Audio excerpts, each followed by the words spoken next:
Hello વિદ્યાર્થી મિત્રો, તમારું સ્વાગત કરું છું. હું લઉં છું ધોરણ 10 ગણિત અને એની અંદર પ્રકરણ નંબર 3 દ્વિચલ સુરેખ સમીકરણ યુગ્મ. ત્રીજું પ્રકરણ.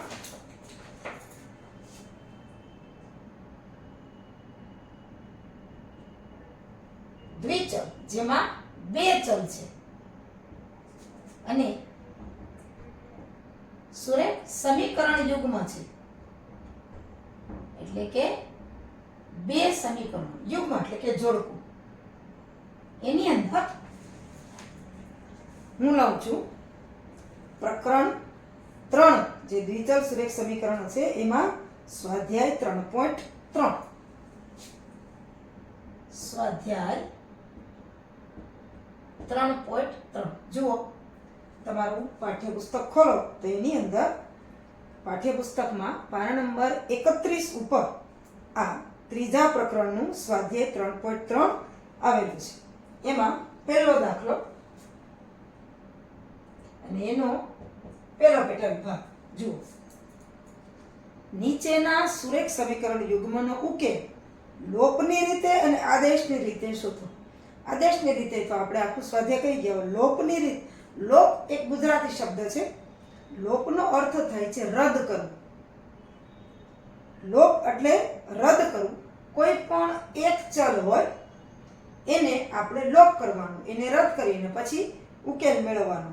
જે સમીકરણ આપેલા હોય એ સમીકરણમાં x અને y બે જે ચલ હોય, કોઈ પણ બે ચલ હોય એમાં એક ચલ છે એ જ સ્વરૂપમાં બીજા ચલને લઈ આવવાનું અને એક ચલને લોપ કરવાનું. એને લોપની રીત કહેવામાં આવે છે. જુઓ, આપણે કરીએ છીએ દાખલો. સમીકરણ આપ્યું છે x + y બરાબર 5 અને બીજું સમીકરણ છે 2x - 3y બરાબર 4. હવે આને સમીકરણ 1 કહીએ અને 2 કહીએ. હવે કોઈ પણ એક ચલ છે એના સહગુણકો સરખા કરી અને એને સરવાળો અથવા બાદબાકી કોઈ પણ રીતે એનો લોપ કરવાનો. એક જે ચલ છે એનો લોપ કરી અને એ રીતે ઉકેલ મેળવવાની જે રીત છે એને લોપની રીત કહેવામાં આવે છે. આપણે જોઈએ પહેલા જોઈએ આપણે લોપની રીત. હવે x + y બરાબર 5 પહેલું સમીકરણ, 2x - 3y બરાબર 4 બીજું સમીકરણ. હવે કોઈ પણ ચલ છે એના સહગુણકો સરખા કરવાના છે. હવે જુઓ, અહીંયા x અને y ને સહગુણક છે જ નહીં. અહીંયા x ને સહગુણક 2 છે, y નો 3 છે. 3-4 રીતે તમે આ દાખલો લોપની રીતે કરી શકો, પણ આપણે જેમ મને સહેલું પડે એ રીતે આપણે દાખલો કરવાનો. હવે જુઓ, સમીકરણ 1 ને આપણે 3 વડે ગુણીએ, કારણ કે અહીં -3y છે, અહીંયા +3y, પ્લસ અને માઇનસ જો સરવાળો કરશો તો નીકળી જશે, એટલે કે લોપ થઈ જશે, એનો રદ થઈ જશે. એવી રીતે આપણે દાખલો કરીએ. 2-3 રીતે પણ થાય. અહીંયા પહેલા સમીકરણને 2 વડે ગુણો અને પહેલામાંથી બીજું બાદ કરો તો પણ 2x - 2x એ પણ x નો લોપ થાય. પણ જો 3 વડે ગુણીએ તો બાદ કરવાના ન રહીએ, ફક્ત સરવાળો કરીએ તો અહીંયા પ્લસ છે, અહીં માઇનસ છે, પ્લસ અને માઇનસ નીકળી જાય એટલે y નો લોપ થઈ જાય. જે રીતે આપણને સહેલું પડે એ રીતે દાખલો ગણવાનો. હવે જુઓ, લોપની રીત. સમીકરણ 1 ને 3 વડે ગુણીને સમીકરણ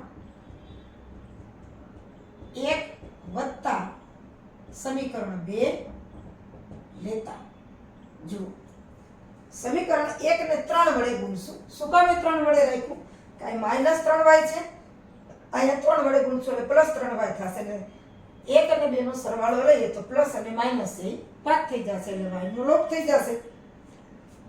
હવે સમીકરણને 1 ને 3 વડે ગુણીએ એટલે આખા સમીકરણને 3 વડે ગુણવાનું. બરાબરની બે બાજુથી સમીકરણને આપણે ગુણવાના છે. જે ક્રિયા આપણે બરાબરની આ બાજુ કરીએ એ જ ક્રિયા બરાબરની ઓલી બાજુ પણ થવી જોઈએ. સમીકરણ 1 ને 3 વડે ગુણી અને સમીકરણ 1 + 2 લેતા. 1 ને 3 વડે ગુણીએ એટલે થશે 3 × x એટલે 3x + 3 × y એટલે 3y અને 5 ગુણ્યા 3 એટલે 5 તેરી 15. હવે 2 માં કાંઈ નથી કરવાનું, 1 વત્તા 2 એટલે બીજું સમીકરણ મૂકી દઈએ અહીં 2x ઓછા 3y બરાબર 4. હવે જુઓ સરવાળો લેવાનો છે. સરવાળો જ્યારે લેવાનો હોય ત્યારે જે નિશાની હોય એ જ આવે.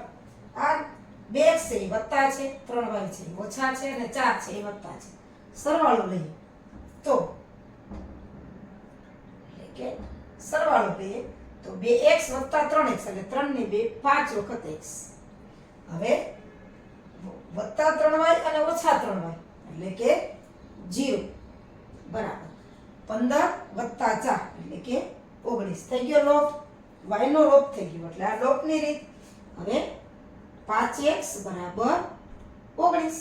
હવે એમાંથી આપણે x ને સૂત્રનો કરતા બનાવવાનો છે એટલે કે x બરાબર 19 ના છેદમાં 5. આમાં ક્યાંય છેદ ઉડે એમ નથી. હવે આ જે x ની કિંમત છે ઈ કોઈ પણ એક સમીકરણમાં મૂકી દો જે સહેલું પડે એમાં. તો સમીકરણ 1 માં મૂકતા x ની કિંમત સમીકરણ 1 માં મૂકતા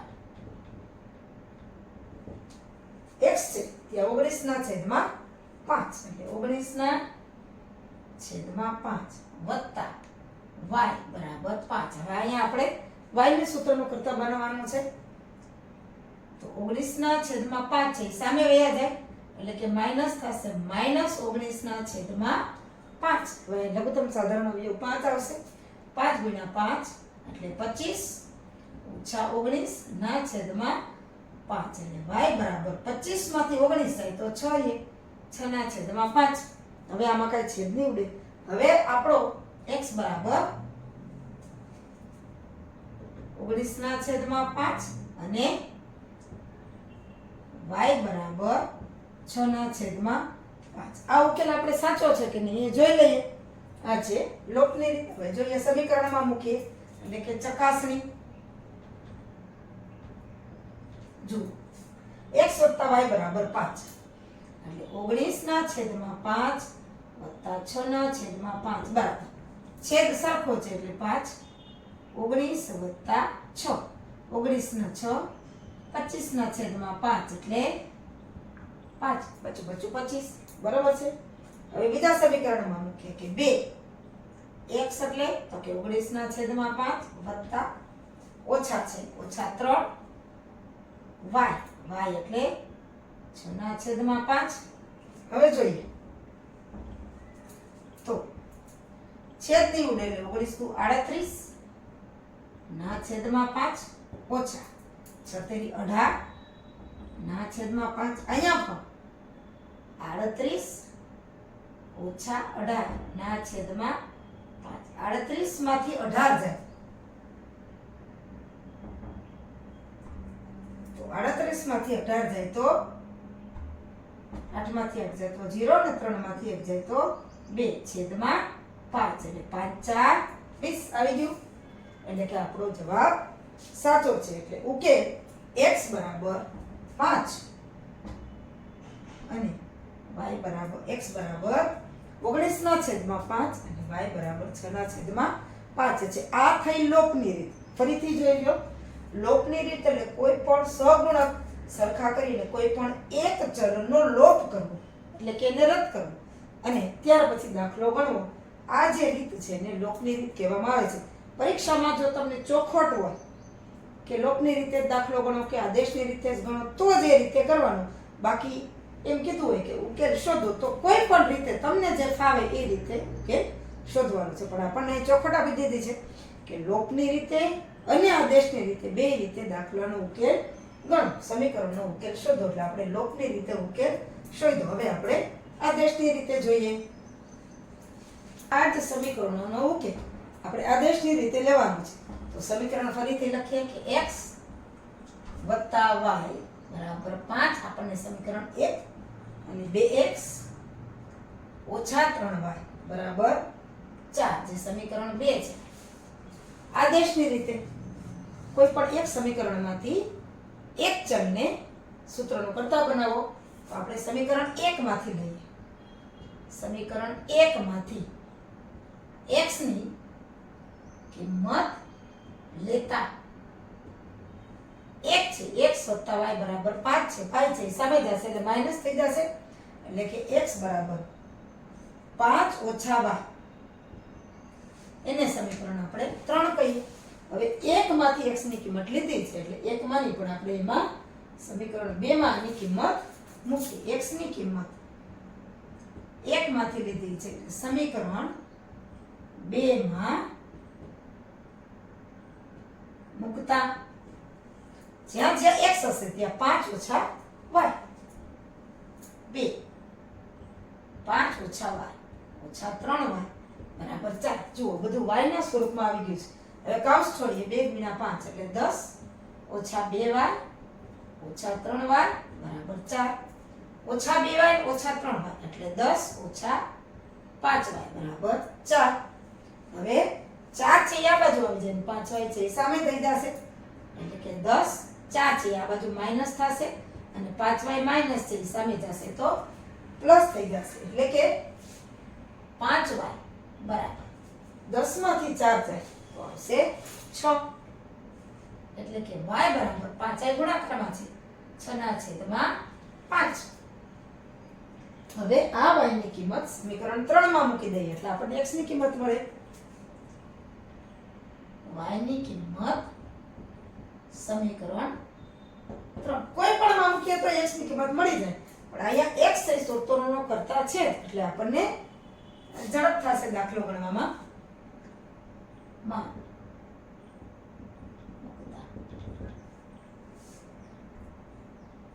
સમીકરણ શું છે x બરાબર 5 ઓછા y માં y બરાબર 6 ના છેદમાં 5 લેતા x બરાબર 5 ઓછા 6 ના છેદમાં 5. અહીંયા લઘુત્તમ સાધારણ અવયવ 5 આવશે એટલે 5 ગુણ્યા 5 એટલે 25 ઓછા 6 ના છેદમાં 5 એટલે કે x બરાબર 25 માંથી 6 જાય તો 19 ના છેદમાં 5. આપણે જે ઉકેલ મેળવ્યો છે લોકની રીતે કે x બરાબર 19 ના છેદમાં 5 અને y બરાબર 6 ના છેદમાં 5. આમ x બરાબર 19 ના છેદમાં 5 અને y બરાબર 6 ના છેદમાં 5 એ આપેલ સુરેખ સમીકરણ નો ઉકેલ આ છે આપણો જવાબ છે. આપણે લોકની રીતે પણ જોઈ લીધું અને આદેશની રીતે પણ જોઈ લીધું. આપણે શરૂ કરીએ પહેલા લખી નાખીએ કે આ છે આદેશની રીત. આદેશની રીતે આપણે આ સમીકરણનો ઉકેલ લીધો. બે રીતે આ સમીકરણનો ઉકેલનો જવાબ એક જ આવે છે એટલે આ રીતે માગેલ સુરેખ સમીકરણનો ઉકેલ છે.